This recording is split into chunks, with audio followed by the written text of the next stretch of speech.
You can't beat Nigeria with all attack. Ah, no, it's not possible. You know why? Because Nigeria has Captain Bassi, they have some strong, back four, So, no matter the attack you are bringing to them, they are still going to try to whale your attack. And so when you come out all attack, you give room for Osimhen, Lukman, Adams, and all these players. And they're going to punish you. As simple as anything. Hello guys, how are you guys doing? This is John Brent, and want to try to give our own honest prediction. I told you guys, I'm a football, passionate person, and we we have been doing indoor analysis with all the people around us, and so want to start probably giving some attention to some of these things, right? So now, the first thing you need to know is that concerning this Afcon, all right, expect that it's going to be very surprising. But the history and statistics tends to, you know, align in terms of, ideology or result or what you call outcome. For instance, from history, we can look at Egypt as one of the clear favorites. Egypt, Cameroon as the clear favorite for winning this Afcon, all right? Okay, and it might play a lot of role in determining the winner at the end of the day. But the truth is that there is some statistics that might also overturn history. All right. So for instance, now let's look at history first.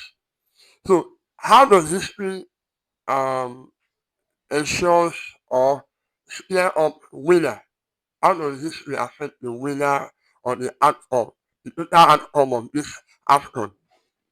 History has a way of boosting the morals of players. So it keeps their mentality checked. Alright? Even if they are losing, they are not playing very well, their mentality is very, you know, focused. Their mentality is 100%. And that alone can win a game for you. You understand? The mentality can push you to the best of yourself. You understand? That is how history helps in determining the winner. Alright? Now, let's look at statistics. You know, basically, I just want to focus on Algeria and Nigeria. All right, the statistics are in favor of Algeria and Nigeria because of their past matches. They've not really lost much in their previous 10 games, and you know, so that has a good role to play. Other teams might have similar statistics, but when you look at this AFCON, they have a perfect record. You know, a perfect win. You understand? So, but the problem is that two of them are facing each other now. You understand? So, two of them are facing each other. So, one person has to be in the final, or both of them will not even be at the final. You understand? But the truth is that anybody that wins in this match between Nigeria and Algeria will be the favorite. If you look at the Nigerian side, you can see they're playing very well. Their attacks are very formidable. You understand? And everything looks to be working in their favor. All right. Same thing with the Algerian side. They are doing very well, and it looks as if they're going to go all out. So just watch out for the winner between the game between Nigeria and Algeria. One of them will definitely get to the final. And I'm picking Nigeria to win this game because Nigeria is really very, very strong. Very, very strong. What you guys don't know is that Nigeria has a way of demoralizing, opponents. So it's just all you do there first. Once it's all you do there first, you are confused. By the time you try to balance yourself, Oshima is up there oppressing your life. And the same thing will happen to Nigeria. So if Nigeria must win this game, two things are very important for Nigeria. Number one, their mindset has to be 100%. They have to depend on something. Okay, we can do it, we can do it. They just have to promise themselves we can do it, we can do it. Oh, we can do it, we can do it. That's the only way you can beat Nigeria. Number two, they have to be very, very defensively strong. You can't beat Nigeria with all attack. Ah, no, it's not possible. You know why? Because Nigeria has Captain Bassi, they have some strong, back four, So, no matter the attack you are bringing to them, they are still going to try to whale your attack. And so when you come out all attack, you give room for Osimhen, Lukman, Adams, and all these players. And they're going to punish you. As simple as anything, they're going to punish you. Alright, so I'm just telling you my honest opinion. In the last game, when we played, not the last game, when we played our last group game, yeah, okay, when we played Tunisia, I can't remember because when we played Tunisia, I knew that we can't play Tunisia with our wings. You know, the Chukwueze and the Simon. You understand? You have to come from the midfield because these are, you know, people that like to play dominant football. You understand? They like to possess the football, possess a lot. Why the game? In the game. You understand what I'm saying? So now, Shell being a master coach, you understand, very good at his game and very good at what he does, had to come in with the combination of Iwobi, and what do you call it, Falconeca. You understand? That midfield was very strong, alright? Unlike what we have been doing. You understand what I'm saying? So, and you have, the front three, Adams, Lukman, and Osimhen. So it was a long ball, either up or down, long ball to them, and finish up the deal. And that was what happened. Then when we were now 3-0 up front, I knew he was not going to continue that same pattern. He doesn't have to continue that same pattern. He needs wins. A lot of people complain, why did you make things? People don't understand some things. Uh, you just have to sit down and look at things the way they are moving and make your choice right. And so many people don't even understand why he made that changes. They still think that he's a mistake. But I'm here to tell them that he didn't make changes. Tunisia was going to equalize and we're going to draw that match. Yes, because our defense. Remember, we have Zaidu, and now, listen, Morocco squad already knew our tactics as at that time, at the 60 something minute or 70 minutes thereabout. So what they were doing was use their wings. You understand me? Instead of playing us in the midfield, they started using their wings.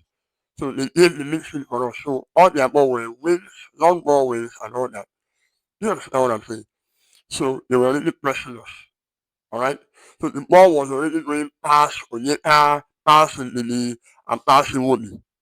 And once ball past this playing midfield, we are now relying on our defense. And our defense was not really good at that time. So the best thing is sub and put your wings so that they will support the defense. So you're now having a 6-man defense. You understand me? Support the defense. So they push, support the defense. The main thing that the wingers were going to do was press. Press and give the opposition more problem, more something to worry about instead of attacking. They will have something to worry about. It's just a mind game. And he did exactly that. I was just right there while I was watching the football, and as I was saying that we need wins now, otherwise this will work for life. Boom! And Shell, master coach, substituted and gave us the wins. So no, that is because he substituted that they were already conceding before he substituted. Oh, why is that some people don't? What would they calm down? What that you listen to? Calm down, look very well, and listen. Stop, all this noise. So now, if you want me to tell you what we must do to win this match, I tell you this. What we must do to win the match is number one, we must play Osimhen, Lukman, and Adams. First thing. Osimhen, Lukman, and Adams. I don't know whether I'm going to put, what do you call it? The likes of Chukwueze or not. If we play Chukwueze and what do you call it, Moses fine. But that will leave our midfield exposed. I will not need that. Alright? But this time we must play. I think the last formation is okay. Alright? The last formation, the Iwobi and front with and the midfield, then Adams, Lukman and Osimhen up front. They will now have the combination of Bassi and Yayi. Then you now have your Osai and Bruno. I think it's a perfect way to start, but we will continue with that. We will use that to oppress, oppress and try to get 3 goals ahead, then immediately switch to our wings, so that what do you call it? People that can come in and what do you call it? Then you still leave Osimhen up front, leave your Adams or Lukman, either of them, but Osimhen has to be playing 90 minutes, alright? Then because the presence of Osimhen will reduce the attack, the oppression from the opponent. You understand what I mean? So Osimhen has to play full 90 minutes, and you can switch your Adams or Lukman in place of, another, player coming in, and everything just has to be perfect. You understand what I'm saying? This is what we must do, and we're going to get the result. Trust me. Mares or whoever they call them, it's not before. Anybody that wants Super Eagles knows that there's something strong. They are not really like tiki-taka kind of football perfectly, alright? But there's something strong about their formation. Like there's just something balanced about them. They have nothing to lose and they're not afraid. Trust me. That's another thing. They're not afraid, they're not playing under tension, they have nothing to lose, and they are more focused on themselves. They believe in themselves and they trust themselves. That is something that Algeria has to watch out for. You understand what I'm saying? So thank you. Subscribe and like. Drop your comment so that we won't be there at my. But this is John. Politics with John. Thank you.